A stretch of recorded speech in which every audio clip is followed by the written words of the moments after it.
баланд бардоштани мавқеъу мақоми занон дар ҷомеа ва ҷалби онҳо ба идоракунии корҳои давлативу ҷамъиятӣ бо мурури вақт натиҷаи судманд доштани худро исбот хоҳад кард. имрӯз занону бонувон дар сохторҳои қудратӣ сарбаландона адои хидмат менамоянд, ки нерӯи қавӣ ва иродаи шикастнопазир доштани зани тоҷикро бозгӯ мекунад.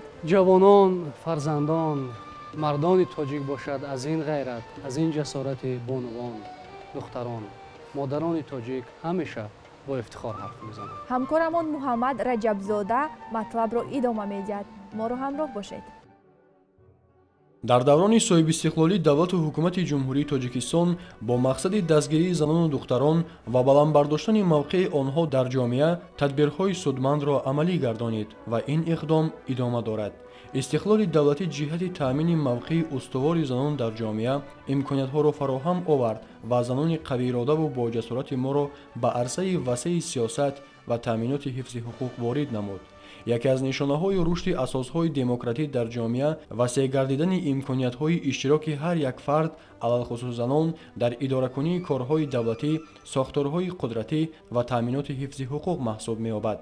имрӯз дар вазорату идораҳо, сохтору мақомоти марказии идоракунӣ, қудратӣ ва ҳифзи ҳуқуқ ба мисоли вазорати корҳои дохилӣ, вазорати мудофиа, суд ва прокуратура шумораи зиёди занону духтарон фаъолият доранд. кор дар мақомоти прокуратура ифодаи боварии махсуси ҷомеа ва давлат мебошад. имрӯзҳо бо дастгирии бевоситаи муҳтарам ҷаноби олӣ, асосгузори сулҳу ваҳдати миллӣ, пешвои миллат Эмомалӣ Раҳмон ва роҳбарияти прокуратураи генералии ҷумҳурии Тоҷикистон, занони мақомоти прокуратура дар баробари иҷрои рисолати таърихии худ, тарбияи насли ояндасози миллат, ба вазифаҳои хизматии худ ба масъулияти том муносибат намуда, дар таҳкими қонуният, таъмини волояти қонун ва ҳифзи озодиҳои шаҳрвандон саҳми босазо доранд. мо занони мақомоти прокуратура сиёсати хиратмандонаи ҷаноби олиро, ки бешак мо занҳоро нигини тоҷи миллат эътироф намудааст, якдилона дастгирӣ намуда, кӯшиш мекунем, ки дар гулгуншукуфонии тоҷикистони азизамон саҳми босазои худро гузорем. зиндагонӣ безани хуб кулбаи вайрона аст. дар биёбон мардро оғӯши зан кошона аст. бахти ҳар марди накӯ дар зиндагони ин зан аст. гар набошад зан, мардо зиндагони ғамхона аст. бо шарофати сулҳу ваҳдати миллӣ иқдом намудан дар роҳи барпо намудани давлати демократӣ, дунявӣ ва ҳуқуқбониёт, ҷумҳурии Тоҷикистон кӯшишҳои худро ҷиҳати ҳифзи ҳуқуқу озодиҳои инсон тавассути мустаҳкам кардани заминаи қонунгузорӣ ва татбиқи сиёсат дар самти масъалаҳои занон ва ҷавонон мунтазам тақвият мебахшад. бо дарки муҳимияти дастгирии қувваи ин ду қишри ҷомеа ҳамчун қувваи асосӣ ҷиҳати амалӣ намудани сиёсати иҷтимоӣ тавассути истифодаи нерӯи занон ва ҷавонон дар ташаккул, пешрафти давлат, ҳифзи арзишҳои фарҳанги миллӣ ва ниҳоди давлатдорӣ яке аз самтҳои афзалиятноки давлату ҳукумат маҳсуб меёбад. зеро таърих исбот намудааст, ки ثبات و پیشرفت دولت از دستگیری این دو قشر جامعه وابستگی زیاد دارد. وابسته به این در رشته رشد قانونگذاری عاید به حقوقها و آزادی‌های زنان و جوانان درجه و مقیاس تطبیق آنها در حیات امروزه تجسم خود را یافته است. یعنی برای دستگیری این طبقه جامعه در سطح قانونگذاری عمل کننده در برابر قبول قانونها، قبول برنامه‌های رشد اجتماعی آنها، جهت تامین اشتراک وسیع در حیات جمعیتی و اداره‌کنی، مقامات قدرتی و حفظ حقوق قبول گردیده، سمت فعالیت زنان و جوانان در شرایط مناسبت‌های نوی سیاسی و اجتماعی در مملکت معین گردیده است. زیاده از این جهت دستگیری با توجه خاصه راهبر عالی مملکت پیشوای ملت محترم امامعلی رحمان قید می نمایند. نقش و مقام و منزلت زن در جامعه ما امروز به نهایت مهم می باشد. به اشتراک فعال زنان بدون فکر و عقیده و پیشنهادهای آنها حل و فصل مشکلات اجتماعی سیاسی غیر امکان می باشد.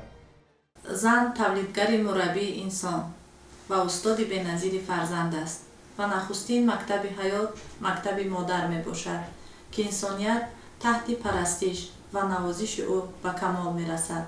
ثمره و برکت استقلالیت است که با تشبث اساسگزار صلح و وحدت ملی، پیشوای ملت، پرزیدنت جمهوری تاجیکستان муҳтарам эмомалӣ раҳмон рӯзи модар 8 март эълон гардида, он аз ғамхории беназири сарвари давлат бобати баланд бардоштани мартабаву мавқеи занон дар кишварамон шаҳодат медиҳад.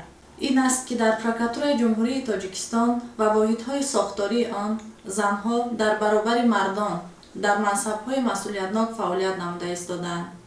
талошҳои пайвастаи роҳбарияти прокуратура баҳри таъмини баробарии гендерӣ он аст ки сол аз сол бо иштироки занон дар кору пайкори соҳа зина ба зина боло рафта истодааст. дар ин раванд воситаи муҳими фаъолгардонии занон дар сатҳи хуб амалӣ намудани корҳои тарғиботӣ ва ташвиқотӣ ҷиҳати баландбардоштани маърифати сиёсиву ҳуқуқӣ, баргузории чорабиниҳои гуногун ки на танҳо аҳамияти баланди фарҳангӣ балки аҳамияти баланди сиёсӣ низ доранд, метавонад ин қишри ҷомеаро боз ҳам сарҷамъу муттаҳид созад.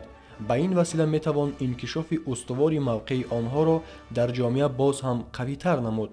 зеро таҳлилҳо нишон медиҳанд ки ҷалби занон ва ҷавонон ва баландбардоштани иттилоънокӣ ва маърифатнокии онҳо барои муваффақ шудан ба устувории ҷомеаи бомаърифат ва рушдёфта вобаста ба вазъи муосири ҷомеаи ҷаҳонӣ амри зарурӣ маҳсуб меёбад.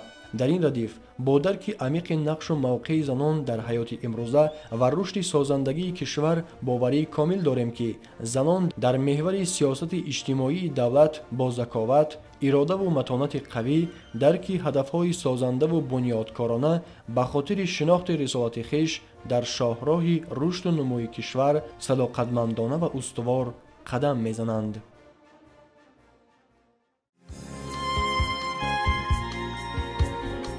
модар офарандаи ҳаёт, пайвандгари наслҳо, сарчашмаи меҳру муҳаббат ва нерӯбахши рӯҳу ҷон мебошад.